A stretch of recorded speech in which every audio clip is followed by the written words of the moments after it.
Vlogs और videos में अक्सर देखा होगा ना कि बहुत अमेजिंग लैंडस्केप है, सामने फोरग्राउंड में एक टेंट है, बीच में एक इंसान बैठा हुआ है, पीछे अमेजिंग लैंडस्केप है, beautiful imagery, sunrise, sunset, milky way, amazing views झील के किनारे, पहाड़ के ऊपर। और हमेशा ऐसा लगता है कि काश इस कहानी के सूत्रधार हम ही होते, but it's not as beautiful a fairy tale as it looks.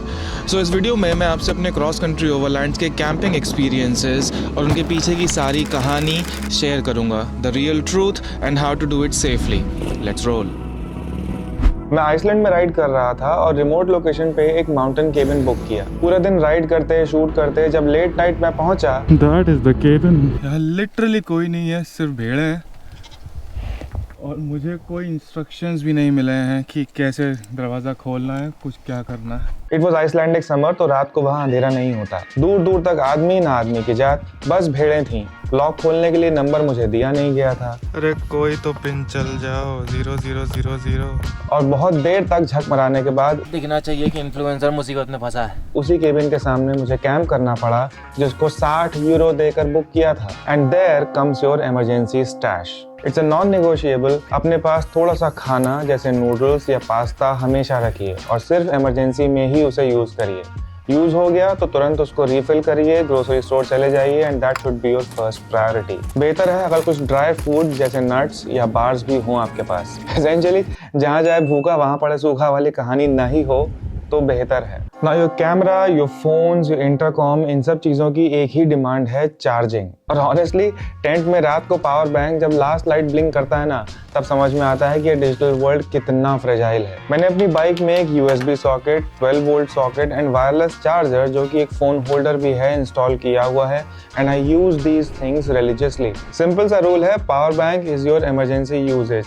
आपके जितने भी चार्जेबल डिवाइसेस हैं, like your camera, your phone, your drone, इन सबको दिन भर बाइक चलाते हुए ऑन द गो चार्ज करते चलिए। अगर बिजली चाहिए ही है तो किसी फ्यूल स्टेशन पर रुक करके अपने डिवाइसेस को चार्ज कर लो। अगर मल्टीपल डेज के लिए टोटली ऑफ ग्रिड कैंपिंग पे जा रहे हो तो एक सोलर पैनल में भी इन्वेस्ट कर लो। वो सोलर पैनल को दिन में बाइक के पीछे बांध दो, तो डे लाइट से वो चार्ज होता रहेगा। मुझे आज तक कभी जरूरत नहीं पड़ी है, मगर कभी हुआ तो सबसे पहले यही ऑप्शन चेक करूंगा। एडिट करते करते कुछ पॉइंट्स दिमाग में आ गए तो मैंने कहा लाओ ऐड कर देते हैं, अंदरूनी जानकारी देते हैं आपको। कैंपिंग को लेकर के ना कुछ जगह अलग अलग रूल्स होते हैं। कुछ गांव म्यूनिसिपैलिटीज़ जो होते हैं वो वाइल्ड कैंपिंग अलाउ करते हैं, कुछ नहीं करते हैं। तो अपने आसपास के लोगों से पूछते हुए चलो अपने प्लान के according. Thank you so much for talking and I wish you good luck and a good life. Take care of yourself. या ट्रैवलर्स मिलते हैं, लोकल लोगों से बात कर लो, थोड़ा अंदाज़ा रहता है। Now speaking of designated camping places, उसका एक फ़ायदा होता है क्योंकि वहाँ पर एक कॉमन स्पेस अवेलेबल होता है, जनरली डिपेंडिंग कितना बिजी और कितना बड़ा कैंपिंग साइट है। That is the site over there. Now उस कॉमन प्लेस में आपको close toilets, kitchen, even laundry services तक मिल जाती हैं। तो अगर सुविधा हो और मन हो तो वहाँ का किचन और यूटेंसिल्स यूज़ करके खाना बना लो, और अगर बहुत ज़्यादा बिजी हो तो हमारी तरह अपना चूल्हा वहीं जला लो। नाउ इन कैंपिंग प्लेसेस का एक फ़ायदा और है, बिजली, पावर पॉइंट्स अवेलेबल होते हैं, तो अपनी सारी डिवाइसेस में पावर बैंक चार्ज कर लो वहाँ पर। बस ये है कि एक्चुअली है तो ये एक बिजनेस ही कैंपिंग साइट का, तो ये थोड़ा सा महंगा रहता है कंपेयर टू अदर प्लेसेस जहाँ पर फैसिलिटीज थोड़ी कम होती हैं, but still it is cheaper than any hostel in my experience. अच्छा, इंडिया से हो, मोल भाव करना आता है? मुंबई, मराठी माइते तुला, मांडवली, अच्छा दिल्ली से हो, छीन लेते हो तुम। ये मैंने ब्राज़ील में किया था, चीना झपटी नहीं, मोल भाव किया था ब्राज़ील में। तो कहानी ऐसी थी कि हम ब्राज़ील में थे ऑफ सीजन में, तो एक टूरिस्टिक जगह पर जाने का प्लान बना। सोफी जो है वो तो डच हैं, उनसे तो घंटा नहीं हो रही मोल भाव। मैंने फ़ोन किया और उस जगह उनसे बात करी कि आप हमको अपने स्विमिंग पूल के बाजू में तंबू लगाने दीजिए, खाना पीना घूमना फिरना हम सब उनसे ही ले लेंगे। $80 पर नाइट का था, 35 में मिल गया खाना समेत। तो ऐसी तिकड़म भी लगा सकते हो, मगर ये सब सिर्फ ऑफ सीजन में ही होता है, ऑन सीजन में कोई नहीं दे रहा तुमको इन सब चीज़ें। रिजॉर्ट का नाम नहीं बताऊंगा।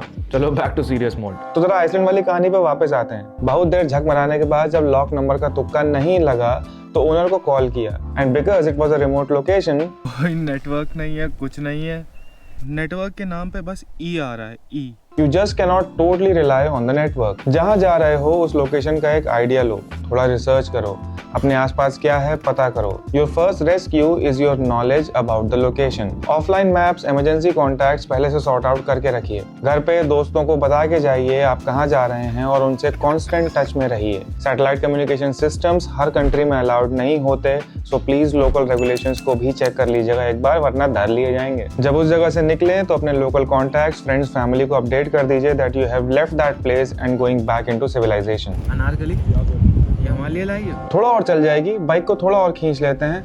भाई तेल का तो पता नहीं, पर कॉन्फिडेंस 2 मिनट में लीक हो जाता है सारा का सारा। हर बार फ्यूल के लास्ट डंडे पे ही फ्यूल स्टेशन ढूंढना आफत को आमंत्रण है, स्पेशली जब आप अननोन जगहों पर होते हो। The bike has run out of fuel. मान लो फ्यूल स्टेशन खराब है, तेल खत्म हो गया है, 50 कारण हो सकते हैं। Third place, no gasoline. Simple rule है, तेल टंकी आधी हुई रिफिल करो। दूर है फ्यूल पंप, इकोनॉमी मोड में बाइक को राइड करो, बाइक तेल कम पिएगी। चाहो तो एक ही फ्यूल ब्लैडर अपने पास रखो। मेरी एडवेंचर राइड्स में डिपेंडिंग ऑन द डिस्टेंस मैं अपने पास एक नहीं तो 2 फ्यूल ब्लैडर्स लेकर के ही चलता हूँ। ये बहुत कम स्पेस लेता है, बहुत मजबूत है और रोल हो करके तुम्हारे बैग में आराम से आ जाता है। इनके ऊपर मैंने इंस्टाग्राम पे मल्टीपल वीडियोस बना रखे हैं, चाहो तो मेरा हैंडल वहां जाकर के चेक कर लेना। ज़रा टेंट पर 1-2 बातें और बता देते हैं आपको। तो जब भी आप टेंट लगाने जाइए तो सबसे पहले देखिए कि कोई फ्लैट ग्राउंड अवेलेबल है या नहीं रिलेटिवली, और अगर अवेलेबल भी है तो फिर चेक कर लो उसके आसपास कोई पानी की स्ट्रीम या वाटर चैनल तो नहीं है, या फिर अगर ऐसे डाउनवर्ड स्लोप पे हो और पानी का चैनल ऊपर की तरफ है तो फिर पानी बह करके नीचे आएगा और फिर तंबू को नीचे से गीला करेगा, पहला। दूसरा, कोशिश करिए कि उसको एक शेल्टर्ड प्लेस में लगाना है। शेल्टर्ड स्पेशली मींस विंड से शेल्टर्ड, अगर विंडी एरिया में है तो। जैसे हम थे आइसलैंड में, चलो उसी वाली स्टोरी में। तो जब वहाँ पर तंबू लगाने का मौका आया तो एक बार को सोचा कि यार ये सब खुला हुआ है तो कहीं शेल्टर्ड एरिया में लगाया जाए तंबू। घोड़ों के अस्तबल के पीछे पहुँचे, लगाने ही वाले थे, मगर यहाँ ये साले भुनगे बहुत हैं।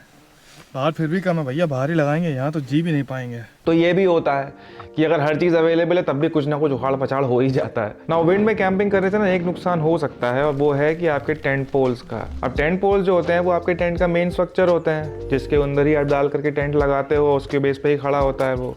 अब जब हवा चलती है बहुत तेज़ तो फिर टेंट फड़फड़ाता है ऐसे, और फिर जो विंड पोल्स होते हैं वो अपनी नेचुरल फॉर्म से हल्का सा दबते हैं, डिफॉर्म होते हैं, उसकी वजह से वो टूट भी सकते हैं। हुआ था हमारे साथ, फिर डक्ट टेप से चिपका कर उसको काम चलाया, हमारा अभी तक चल रहा है। कहने का तात्पर्य ये है कि थोड़ा सा अपने गियर को मेंटेन करिए, उसका ख्याल रखिए, उसको चेक करते रहिए। Back to serious mode. Real talk, motorcycle camping करनी है और घर का कंफर्ट भी चाहिए तो भाई घर में ही रहो। मैट्रेस जनरली 2 तरीके की दिखती हैं, foam mattress and air mattress. भाई फोम मैट्रेस तो जिम्मेदारियों के बोझ से भी ज्यादा भारी होती है, therefore I use N air mattress. पर इसमें भी 2-3 रात अगर लगातार सोओगे तो कमरिया मेरी बॉडी बिल्कुल जवाब दे चुकी है। आई वुड सजेस्ट एकोमोडेशन का एक बैलेंस मेंटेन करिए बिटवीन हॉस्टल्स एंड कैंपिंग। मैं मिक्स करता रहता हूँ, अगर 2-3 दिन कैंपिंग करी है तो फिर 2 दिन में हॉस्टल बुक कर लेता हूँ या फिर चीप होटल। इससे आपकी बॉडी को रेस्ट भी मिलता है एंड आपकी सैनिटी भी मेंटेन रहती है। कैंपिंग गियर के ऊपर एक डिटेल्ड वीडियो ऑलरेडी अवेलेबल है चैनल के ऊपर, चाहे तो चेक कर लीजिएगा। Let's move on to the next one and very important. ये एडवेंचर राइडिंग एंड ट्रैवलिंग की दुनिया कैंपिंग को बहुत ज्यादा ओवर रोमांटिसाइज करती है, बट लिसन टू दिस, अगर आप रोज कैंपिंग कर रहे हो तो आप अपने स्केड्यूल में कम से कम 1 से 2 घंटे का डेली काम एक्स्ट्रा ऐड कर रहे हो। दिन भर राइड करो, कहीं पहुंचो, सही जगह देखो, कैंप सेटअप करो, सारा सामान खोलो, खाना पीना एंड अगले दिन सवेरे वापस वही सब पैकअप। रोज का काम ये किसी दिहाड़ी मजदूरी से कम नहीं है and trust me it is taxing on your body and mental sanity. बहुत ज़्यादा एग्जॉस्टिंग हो गया है, बहुत ज़्यादा एग्जॉस्टिंग हो गया है, आंखें नहीं खुल रही हैं। मेरा सिंपल सा रूल है, अगर मुझे मिनिमम 2 रात कहीं रुकना है तो मैं कैंपिंग के बारे में सोचता हूँ। इमरजेंसी की बात अलग है, जैसे ये आइसलैंड वाला एक्सपीरियंस जहाँ पर एक्चुअली मुझे अगले दिन कहीं जा करके 2 दिन के लिए कैंप करना पड़ा था, पर ये माउंटेन केबिन वाले नाटक की वजह से बाहर कैंप करना पड़ गया।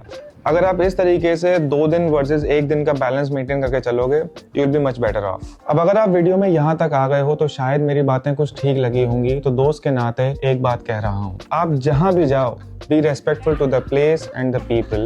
You are the guest, not them. Cheap remarks मत करो, you represent your country and your region. असली भारतीयता छाती पे झंडा चिपका करके या हर ड्रोन शॉट में झंडा लेकर के घूमने से नहीं होती, अपने बिहेवियर में, अपने मैनरिज्म्स में दिखती है। एंड ओवरऑल एडवेंचर राइडिंग के कॉन्टेक्स्ट में, if something seems dangerous, doesn't mean it has to be done dangerously. Adventure danger में नहीं है। अगर आपको मेरी बातें ठीक लगी हों, डू लाइक, शेयर, सब्सक्राइब। मुझे सपोर्ट करना है तो ये रहा मेरा डिजिटल कटोरा। सुपर थैंक्स का ऑप्शन भी अवेलेबल है। कुछ मैंने मिस किया हो तो do let me know in the comments what you think about it. Let's learn together. Ride safe. See you again.